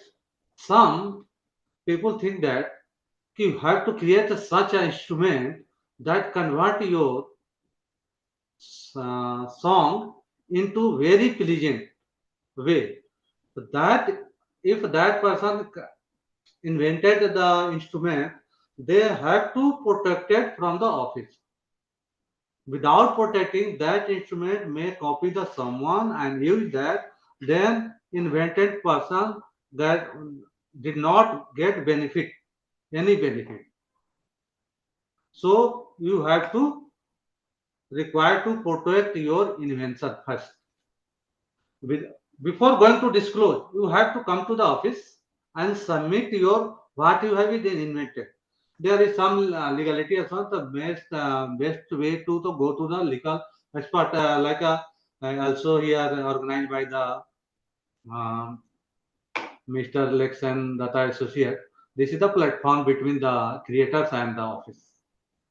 They all participants are mostly are the between uh, mediator between the mediator and the processor between the creators and the office. That will be very good way to come through the processor, intellectually protected processor, how to process the in the office, so that your very good way to write your intellectual property in systematic way that will be protected and you can change your valuable creation into money. So I come first. Okay, what is the intellectual property? Intellectual property is creation of the mind. Everything what is created is the property, but there are some different property. The previous speakers also explained that there are the designs, trademark, patents, geographical indication, copyright, semiconductor integrated circuit, and layered design. These are the field of the intellectual property. So you have to know ki,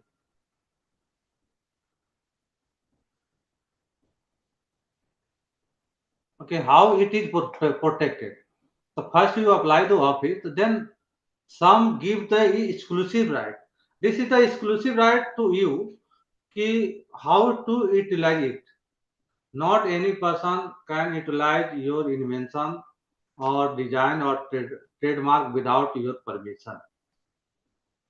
If it is protected by the office. In case of the patent,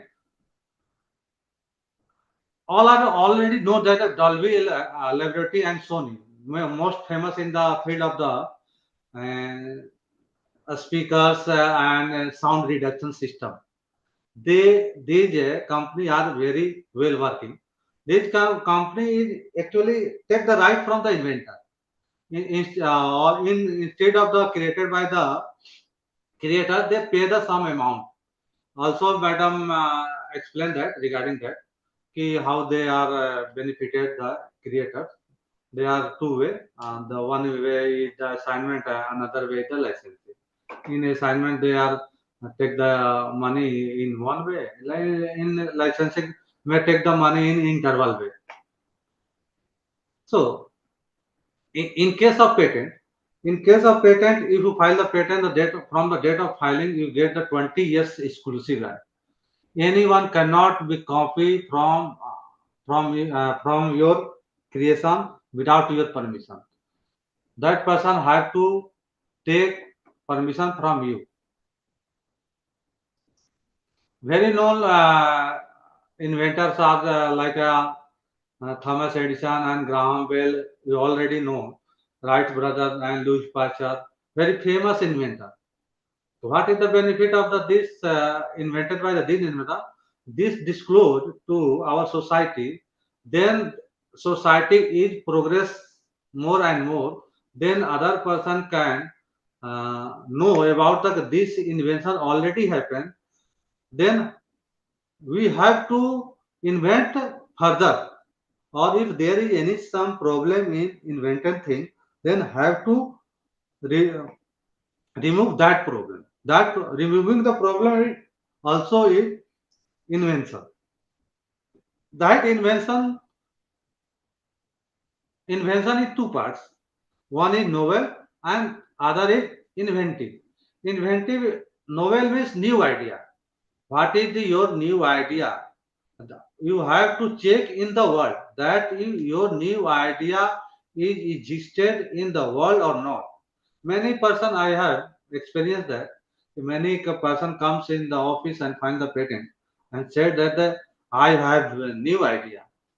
So I ask question that you have searched in the world, very search platform are present like a Google and very non-patent literature is is published in that journals or many offices also publish in our journals. So you have to first of all, if you created any new things, so you have to search in the world. So that is actually already created or not. If not created, then you have to protect through the office, and then it will be changed into the money. Also, all people I think here participated. You very well know the famous game cricket. Cricket earlier, person you know that in cricket if a stump out or LBW happen to the game, then very difficult to the umpire to decide that is happened or not. Many times umpire gives wrong decision. So public become very upset. Nowadays, technically improved and many devices are installed in the wicket and also camera is installed on the outside. If slightly ball hit the wicket, then create some noise. Then through the process, electronic process, then get the signal that is noise is generated by the wicket. That is very high improvement in the cricket game. So similarly in music, if anyone invented the invention to reduce the background noise, very important for in music system to reduce the background noise. So a huge amount of invention also is done in the field of the music. So though that person he give the idea how the process the music to reduce the background noise, also create the pleasant sound, how to create the pleasant sound through the instrument. Like this, you should have to protect from the office, and that will be valuable for the world and for the country.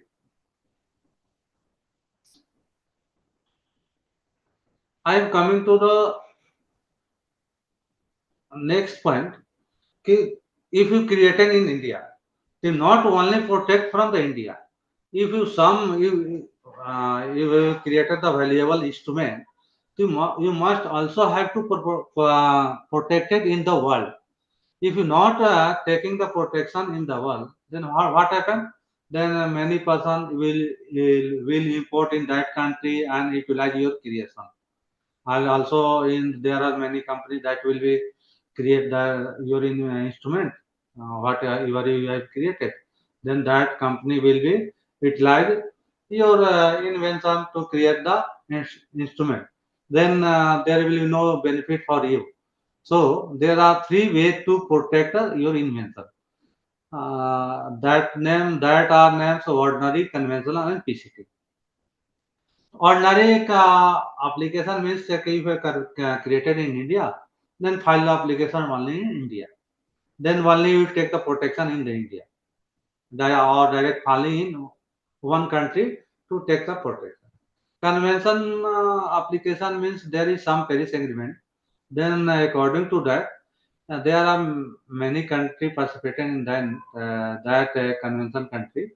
So if you take a file first your idea into India, then within 1 year you can go to the convention country to take the protection. You can file your application to the convention country, what country participating in convention country. You file within the 1 year from filing in India to foreign country to take the protection of your creation.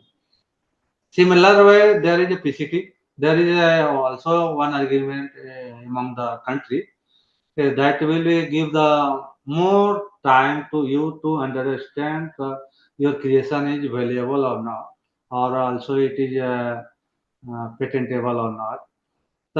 This is if you file in India through the PCT, then what happened that if you file the first application in India, then within 12 months we file through the PCT. In PCT, some PCT examination centers also recognized in India. Some 7 8 country under the PCT who examine the PCT application. So to file there will be file you can file the PCT application within the 12 months. Also, after that application is examined or given the time to you 30 or 31 month from the date of the filing, from initial filing to file the in any country. If you feel that my creation is very valuable and it will be patentable, then you will file in any country within 30 or 31 months, depend upon countries, what given the timelines. You can file your applications in that country within 31 months. If you go to the PCT, then PCT examine that your creation is a novel, inventive, or meet the some requirement or not. According to that, you can decide you go through the you have to go to the other country or not. You can decide depend upon you. Also given one provision for Indian application or other application. For Indian application, given is the provision of provisional patent application. What is the provisional patent application? If you file comes idea regarding the any creation of music instrument and related device comes, but you have not completely your invention, but partially have given the input in invention from what is previously invented. In that you have given the some inputs. What it should be modified or what should be done, then what effect will become, synergetic effect. Then if you not completed, but there is partially some modification is done, then you come to the office. You can file an application in the office. After that, within the 12 months, complete your invention and submit your application. That is the relation between the provisional and complete. In provisional, there is not required to the give the claim, but but within the 12 months, give the details about your inventions with the claims and what you want to protect, what have you invented. Like so you have to know what is the claim. Like similar to the land property. If you buy any land property, they give the some boundary. What is the boundary? We always mention that okay, which person is present your land, left, right, and left, like that. Dot right direction, west, east, and south, north, like that. Mention that which person your land is present. Uh, North or south, east, like all name are present in the your agreement. Similar way, if you invented some of the invention, then mention in last you mention the claims. They mention the important working features connected to each other that solve the problems. Further explain the features of the claims. Best way to, if a individual person either company, best way to go through the service provider like a patent agent. that is many law firms are present in that. That will be very well way that will be draft and write your application.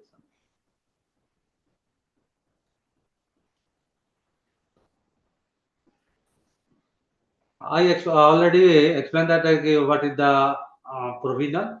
That is also maybe called the priority date.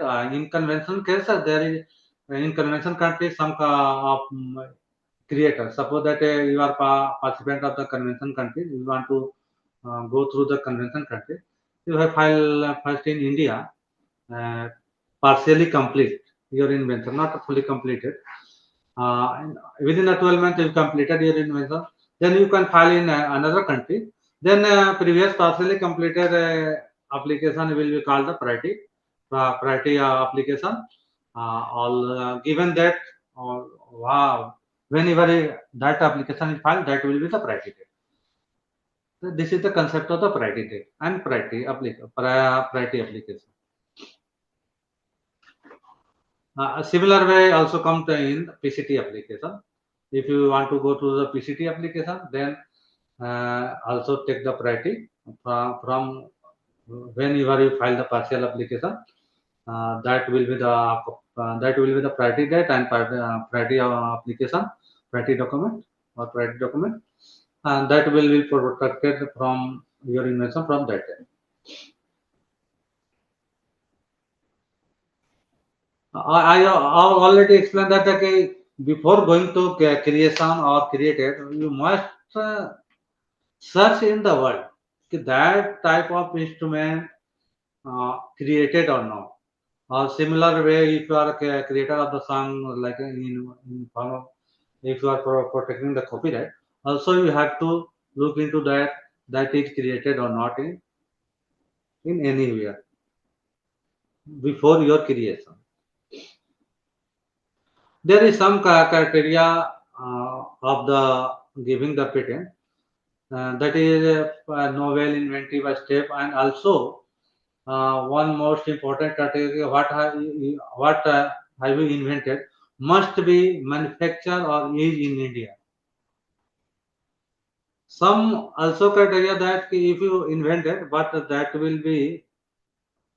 I already told there are intellectual property with different intellectual property. In the case of the patent, some comes if you come is copyright, that will not protected in the patent. For example, if you written the song, that song writing of a song will be not protected under patent because that is not a product or process. That will be artistic work that will be protected under the copyright. Similar way like a design. Some not giving the technical advancement, we are the giving the appearance, but looking. You have to know where many different types of bottle are used, but there is not giving the any technical advantage. All containers are only used for the containing the some liquids, so that will not come under the different types of bottle under the patent. That will come under the designs.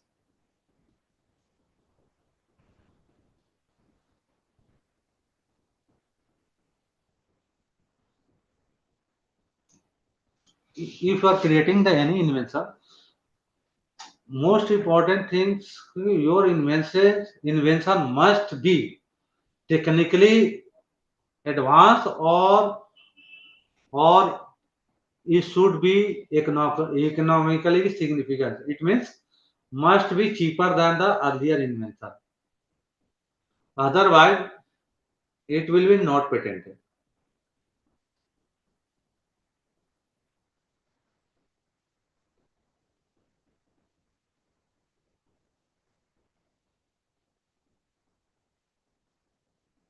I think you all have got benefited what is patent and design.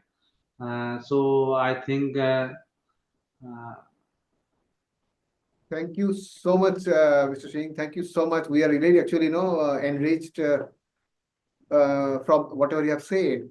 But apparently it is so technically strong, and you have discussed about all the process, the steps, filing procedure, how long does it take, how it moves, everything together. I'm sure for all of us to assimilate all these things, this much of small time is not enough. So it takes a longer time. And then of course, these are very, very important aspects which you have touched upon. Thank you so much for being with us. We still have some more moments, maybe minutes to take a few hands from the attendees.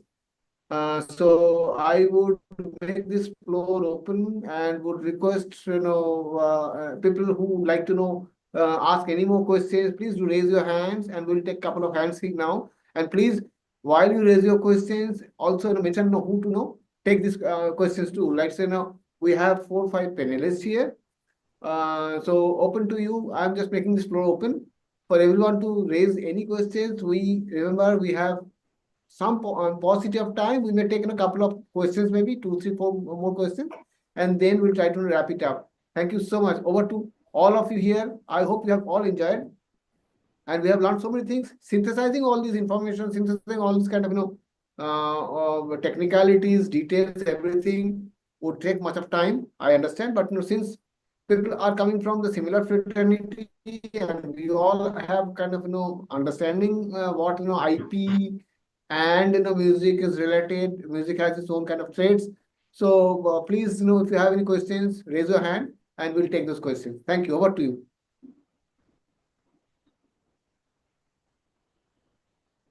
Anyone has any questions to ask to this distinguished panelists, speakers? Or maybe you can if you have, you can also either if you can write it on the chat, we can take it from there. Direct this in the chat questions to our distinguished guest to address those questions. And if you don't have anything, then probably I'll go to a kind of wrap up session by inviting the founder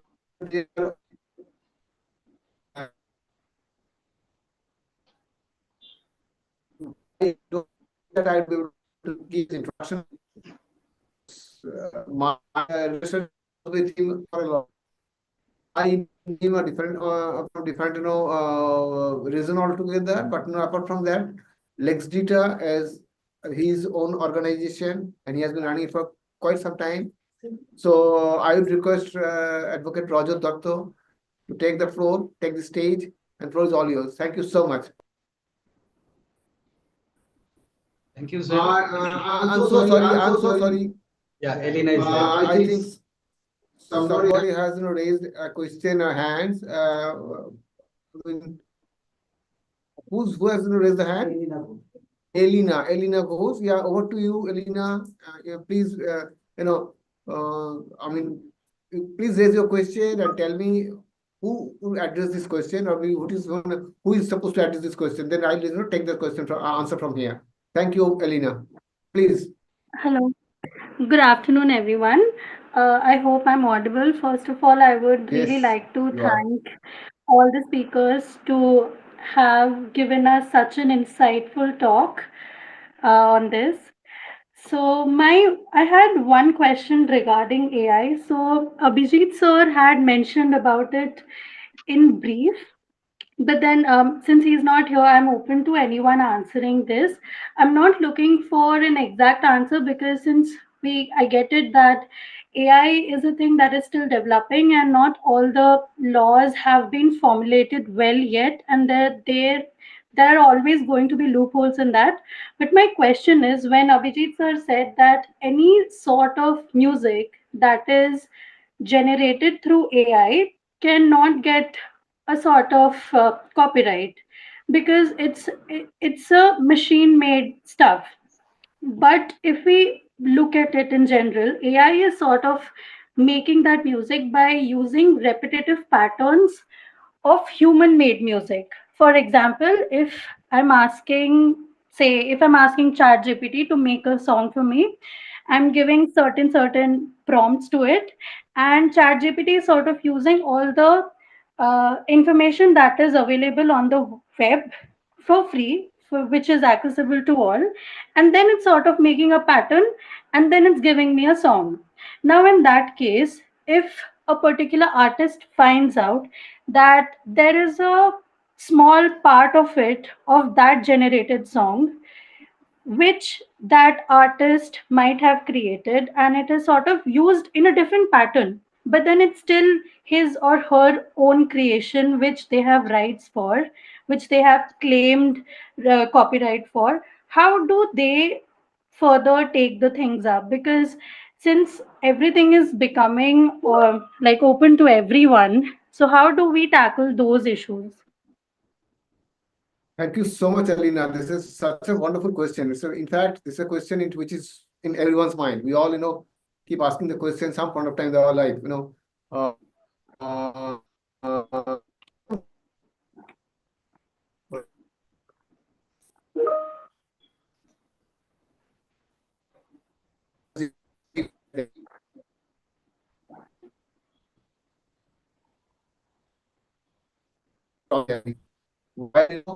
uh, through common prompts, kind of prompts, the ChatGPT is again gathering all this information, putting things into places, and then probably recreating a different story altogether, it's a different music altogether.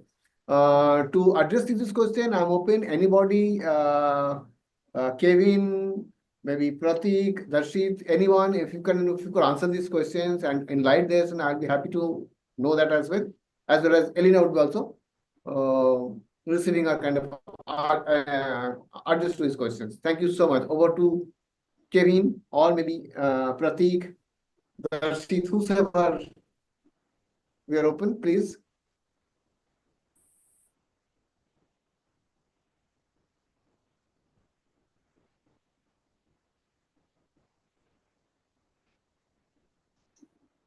Yeah, Kevin, you have something to say here, I believe.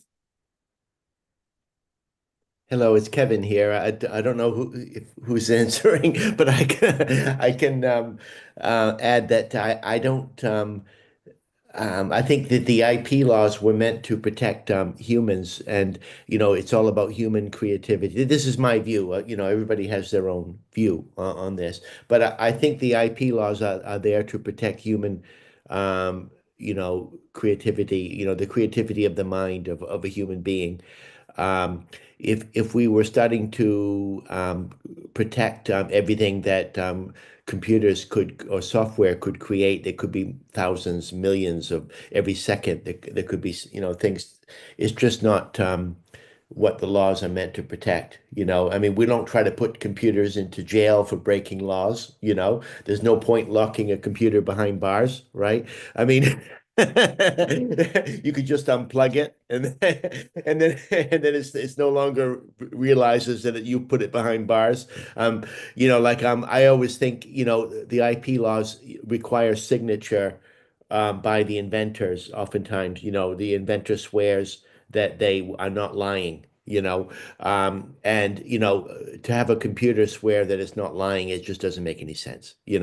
So no, I don't think. I don't think there is a place for protecting the rights of an AI non-human. Thank you so much. Thank you so Okay. much. Thank you so much. I think that answers the question really now. Okay, thank you. Thank you so much.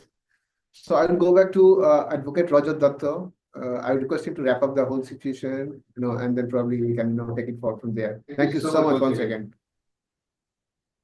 Yes, thank you, sir. Thank you so much.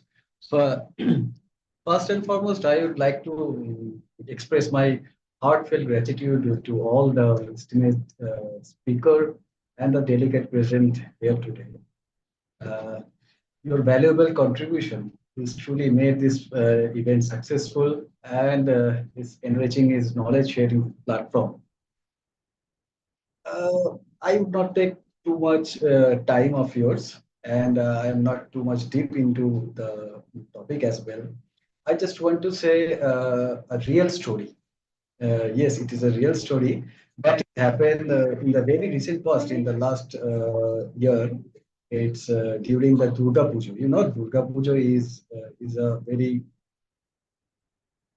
festival for us in that kind of in that region of our country.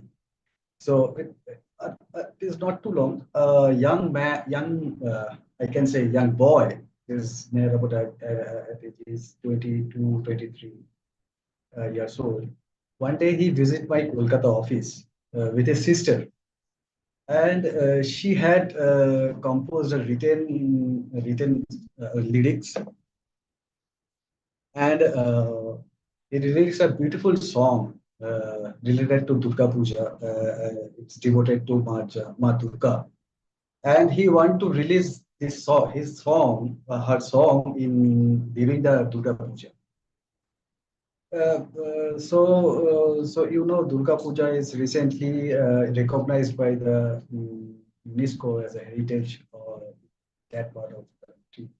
And the boy with his sister came to me for uh, before they go into the market, open market, they want to protect their rights.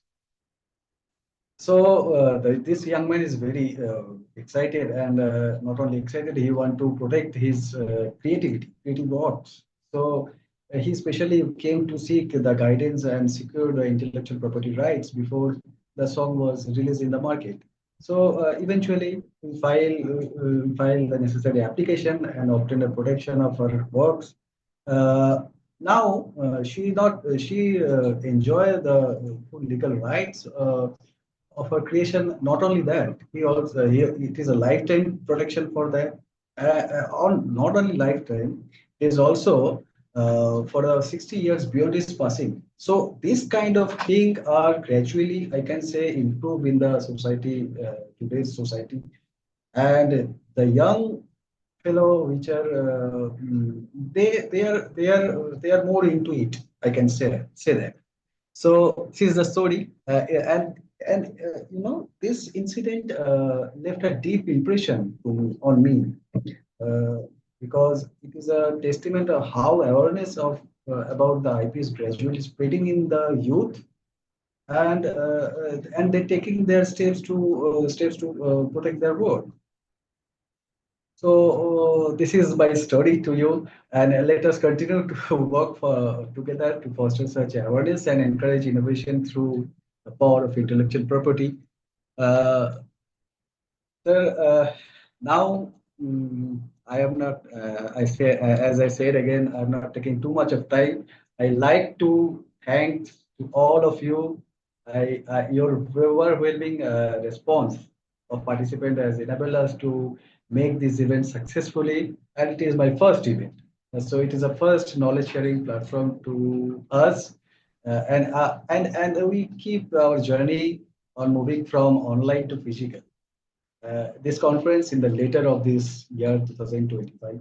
We are planning to it, and we hope so. If your support will there, we will definitely make it in a physical event in recent in this year. So hope to keep you receive your continuous support and making this event grand successful. Thank you so much to Mr. Ramatosh Sen, Joint Controller Patent of Design, Head of Patent Design, Kolkata. Mr. Saroj Kumar Singh, Assistant Controller for Patent Design, Kolkata. Mr. Arnav Bhattacharya, the Examiner of Patent Design, Kolkata, for giving their enormous support and good wishes. Mr. Rajiv Datta, the partner of WebScript, and his team. I can say that they give their support of all the technical support for this event, and they are truly a backbone of this event. Mrs. Shubhra Mondol, Mrs. Pooja Chaudhuri, and I'd like to say myself, Mr. Ramit Bose. I'm very much, sir, I'm very much thankful to you, and and not but the least by all the fellow speakers, Mr. Kevin, Mrs. Darshi, Mr. Pratik, Munot, and my sir, Advocate Avijit Chatterjee, and all my billable participants to make this event a grand success. Thank you. We also share a participants certificate issued by DIPAM after this event. And thank you once again, sir. We will meet you again physically in the month of November 2025 in Kolkata. Thank you, and over to you, sir. Thank you so much, Rajat, for such a lovely, wrap up, note, or the vote of thanks, I would say. Yeah, it was really wonderful, amazing, and experience. We'll keep going. As you have rightly said that, we are overwhelmed by the kind of responses we have received so far from various corners. And that led us to, thinking to kind of conduct a physical event here in India sometime end of this year. We wish to, invite all of you again, be there, given opportunity, given a kind of physical, what would say, like, possibility, we'll request all of you to be here, and we'll send out individual notes, individual invitation to all of you who have participated. Thank you for being with us. Have a wonderful weekend to all of you. In a short while, we'll, wrap up and close this session. But before that, I would request our DJ to, charge us up with a kind of soundtrack that will help us, wrapping up the session well. Thank you so much. Over to you, DJ, please. Thank you.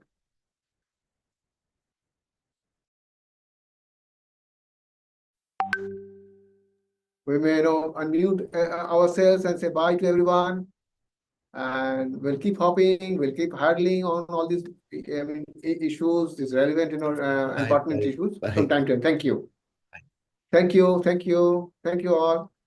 Yeah. Thank you. Bye. Thank you. Bye, sir. Bye. Bye. Bye, everyone. Bye.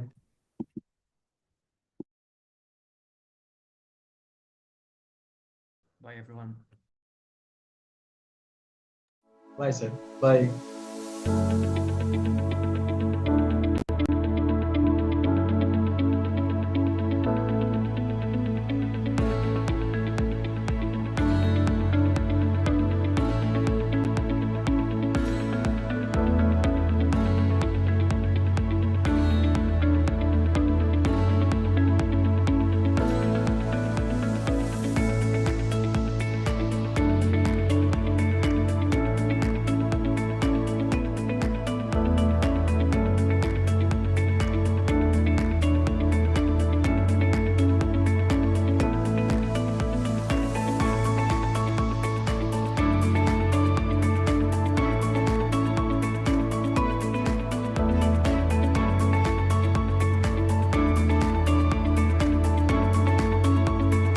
Thank you so much, sir. Thank you. Thank you. Thank you.